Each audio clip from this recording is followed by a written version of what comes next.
नमस्कार दोस्तों, अकबर बीरबल की कहानियों में आज आपका स्वागत है। आज की कहानी का शीर्षक है शीशे में छाया चित्र और बीरबल की चतुराई। दिल्ली शहर में एक सनातनी धनवान रहा करता था। उसके कुकृत्यों से अक्सर लोगों को बड़ी तकलीफ होती थी, परंतु वह धनाढ्य किसी की एक न सुनता। वह हमेशा गुप्त रूप से मनमानी किया करता था, परंतु ऊपर से अकबर के भय से भला मानस बना रहता।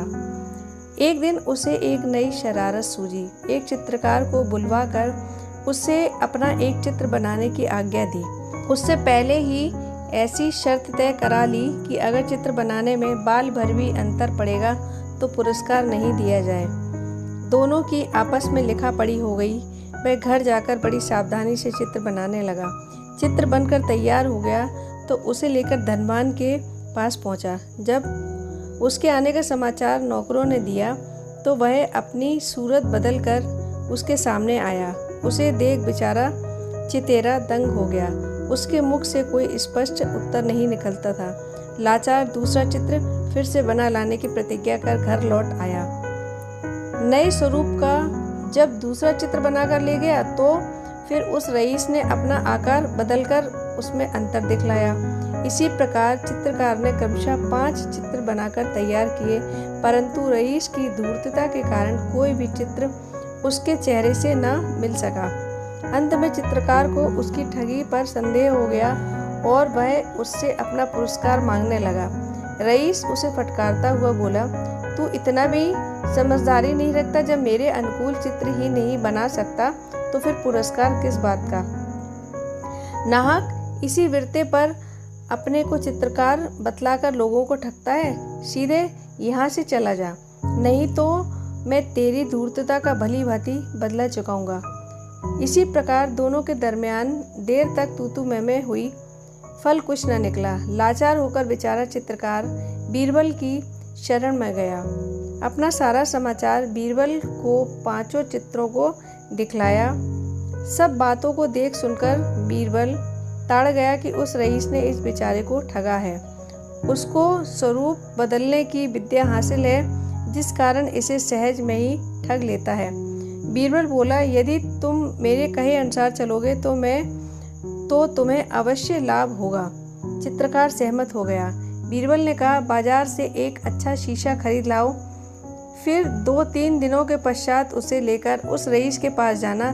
साक्षी के लिए गुप्त रूप से मेरे 2 कर्मचारी तुम्हारे साथ रहेंगे। उससे जाकर कहना कि इस बार मैं आपका उत्कृष्ट चित्र खींचकर लाया हूँ। जब देखने को मांगे तो वही शीशा उसके सामने रख देना। उसे शीशे में छाया चित्र दिखेगा जो उसका ही होगा। साथ ही शीशे में वह अपना स्वरूप बदल न सकेगा और इस भांति आसानी से तुम्हारे काबू में आ जाएगा, कारण कि दर्पण में उसका तात्कालिक स्वरूप ही भासित होगा।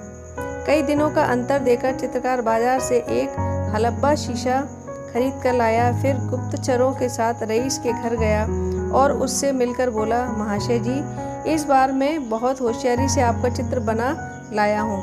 आशा है कि मेरे इस कठिन परिश्रम से आप खुश होंगे। ऐसी चौखाई की बातें करते करते दर्पण रईस के सामने रख दिया और उसे शीशे में छाया चित्र दिखाया जो उस धनाढ्य का ही था। धनाढ्य बोला, वाह क्या खूब, यह मुझे आईना क्यों दिखला रहा है? वह चित्र दिखला जिसकी तूने अभी इतनी प्रशंसा की है। चित्रकार ने उत्तर दिया, महाशय जी, यही आपका तद्रूप चित्र है।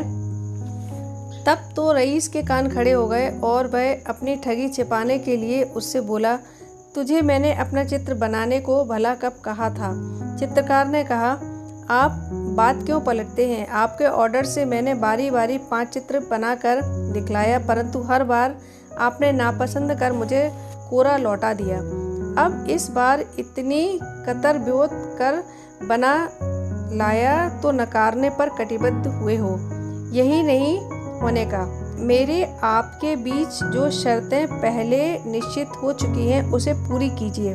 रईस ने देखा कि यह तो अच्छी बला लेकर आया है, इसे मूर्ख बनाकर ठगना चाहिए। वह एकदम नकर गया। तब बीरबल के गुप्तचर बोले, आपको बादशाह अकबर के पास चलना पड़ेगा। आपने इससे 6 बार चित्र बनवाया और रुपया एक भी नहीं दिया। अब तुम्हारी ठगी नहीं चलने की। रईस आंख दिखलाता हुआ उत्तर दिया, वाह अच्छे आए, तुम मुझे दरबार में ले जाने वाले कौन होते हो? तब गुप्तचरों ने अपना असली लिबास खोलकर दिखलाया। रईस का होश ठिकाने आ गया और विवश होकर चित्रकार को रुपए देने पर उतारू हुआ। मामला बढ़ चुका था, इसलिए सिपाहियों ने उसे ऐसा न करने दिया और पकड़कर बीरबल के पास ले गए। बीरबल तो उसके ठगी का हाल पहले ही सुन चुका था। जब वह आया तो उससे बहुतेरा प्रश्न उसी संबंध का किया, परंतु वह उन प्रश्नों का एक भी उचित उत्तर न दे सका। बीरबल ने उसे 10 मिनट में सोचकर उत्तर देने की आज्ञा दी, फिर भी वह कुछ न बोल पाया। बोलता कहाँ से? कहीं बालू पर भीत उठाई जा सकती है। बीरबल ने सिपाहियों को कोड़े लगाने की आज्ञा दी। वे पास ही में उपस्थित थे।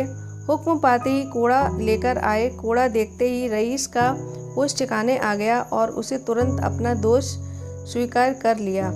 बीरबल ने उसे कठिन दंड देकर जेल भेज दिया। दोस्तों, ये कहानी यदि आपको अच्छी लगी हो तो इस वीडियो को लाइक व शेयर ज़रूर कीजिएगा और मेरे इस चैनल को ज़रूर सब्सक्राइब कीजिएगा।